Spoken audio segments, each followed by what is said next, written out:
শুভ সকাল বন্ধুরা। আজকে অনেক দিন পর ভাবলাম একটা লম্বা ভিডিও করব, কেননা অনেক দিন হলো শুধু ছোট ছোট ভিডিও রিলস এগুলো পোস্ট করছি। কোনো লম্বা ধরনের মানে বড় লং ভিডিও করা হয়নি অনেক দিন। আমার একটা ইউটিউব চ্যানেলও আছে, তো সেইখানে লং ভিডিওটা বেশি পোস্ট করতে হয়, কিন্তু অনেক দিন হলেও সেটা করা হয়নি। তো আজকে অনেকদিন বাদে ভাবলাম যে একটা লম্বা ভিডিও করব, সেজন্য আজকে সকাল থেকে শুরু করলাম। মানে আজকে প্রথম থেকে শেষ পর্যন্ত সারাদিনে কি কি করব, কি কি মানে করলাম, কি কি করব সবকিছু শেয়ার করব তোমাদের সঙ্গে।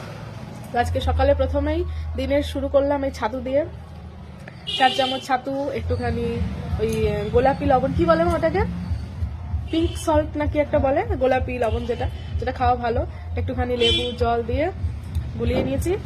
তো আজকে সকালের শুরুটা করলাম এখান থেকে ছাতু খেয়ে। এরপর দেখা যাক কি কি করা যায় সারাদিনে। আজকে সবকিছু তোমাদের সঙ্গে শেয়ার করবো। আজকে একটা লম্বা ভিডিও করবো না, এটা মনে হয় সূর্যদেবকে জল অর্পণ করছে।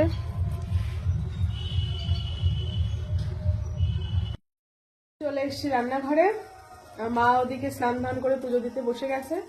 ততক্ষণ আমি ভাবলাম যে কিছুটা কাজ এগিয়ে দিই, মাছ ফাছ কেটে রেখে ধুয়ে মা স্নান করতে গেছে। ততক্ষণ ভাবলাম যে মাছগুলো অন্তত ভাজতে থাকে, কিছুটা কাজ এগিয়ে যাবে। তো গ্যাসে কড়াই বসিয়ে দিয়েছি, এবার মাছগুলো। সকালবেলা বাজারে গেছিলাম, বাজার থেকে এই পাকাল মাছ নিয়ে এসেছি, বেশ মোটা মোটা ভালো পাকা পাকাল মাছ নিয়ে এসছি এইটা, আর চুনো পুঁটি মাছ নিয়ে এসছি। দুটোই মা কেটে হলুদ লবণ মাখিয়ে রেখে দিয়েছে, তো এগুলো আমি ভেজে।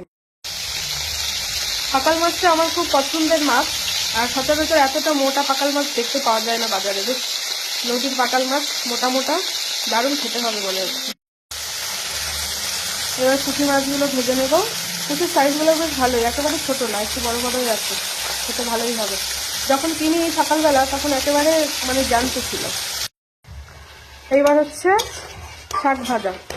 মাছ ভাজা হয়ে গেছে, তুলে নিয়ে এবার শাক ভাজা বসিয়েছি। এটা হচ্ছে পাট শাক। আমার তো প্রত্যেকটা শাকই খেতে খুব ভালো লাগে। আমাদের বাড়ির শাকটা প্রায় প্রত্যেক দিন হলে মানে হয় বললেই চলে। আমরা প্রত্যেক দিনই কোনো না কোনো শাক খাই, প্রত্যেকটা দিন। শাক খেলে নাকি চোখ ভালো থাকে, ছোটবেলা থেকে শুনে আসছি শাক খেলে চোখ ভালো থাকে। শাকটা অনেকে পছন্দ করে না অতটা, কিন্তু আমাদের বাড়িতে আমরা প্রত্যেকটা মানুষ শাক ভীষণ পছন্দ করি, আমাদের খুব প্রিয় শাক। সেজন্য শাকটা আমাদের বাড়ি প্রত্যেকদিন হবেই, যে কোনো একরকম শাক বা কখনো দুরকম শাক হবে। এই দেখো আরো এক ঝুড়ি শাক, আরো এক ডালা শাক, এগুলোও রান্না করবো এখন। মার এবার হয়ে গেছে পুজো টুজো, এবার মা চলে এসছে, এবার মা রান্না বান্না করতে লেগে গেছে, আর আমি এবার আলু ছুলে নেবো। আমি বললাম এবার তুমি রান্না করো, আর আমি তাহলে এদিকে গুছিয়ে দিচ্ছি সব। এবার আমি আলু ফালু কেটে সব গুছিয়ে দিই, আর মা রান্না করছে। রান্না করতে তোমাদের কার কার ভালো লাগে জানিও। আমার তো রান্না করতে ভীষণ ভালো লাগে। আমার জীবনের সব থেকে মানে প্রিয় কাজ, পছন্দের কাজ যদি বলা যায় তাহলে রান্না করা। হ্যাঁ, কিন্তু রান্নাটা আমার পছন্দ মতো হতে হবে, এটা হলো কথা। আমি ওই যা তা মানে যে জিনিসগুলো আমি পছন্দ করি না বা খেতে পারি না, সেই জিনিসগুলো আমি ভালো রান্না করতে পারি না, আর সেগুলো রান্না করতে আমার ইচ্ছেও করে না। কিন্তু তুমি ভালো ভালো খাবার, টেস্টি টেস্টি খাবার বা রান্না করতে যেগুলো ভালো লাগে সেরকম জিনিস রান্না করতে বলো, সারাদিন রান্না করে কাটাতে বলো, সারাদিন রান্না করে কাটিয়ে দেবো। রান্না করতে আমার এতটাই ভালো লাগে, আমার সব থেকে প্রিয় কাজ রান্না করা।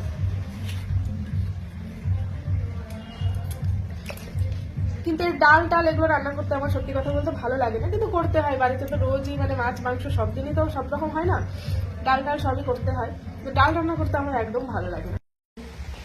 এই যে এইদিকে আরো জিনিস রান্না বসিয়ে দিয়েছি, ভাত বসিয়ে দিল। দুপুরবেলা রান্না বান্না কমপ্লিট করে খাওয়া দাওয়া করে ঘুমিয়ে পড়েছিলাম। আরো কি কি করব না করব সব ভিডিও করব ভেবেছিলাম, সব শেয়ার করবো তোমাদের সঙ্গে, কিন্তু মানে ভোরবেলা উঠেছি তো হাঁটতে যাওয়ার জন্য, অনেক সকালবেলা উঠেছিলাম আজকে। দুপুরে ঘুমিয়েছি, এমন ঘুম পেয়েছিল, এত ঘুমিয়েছি যে সন্ধ্যে হয়ে গেছে।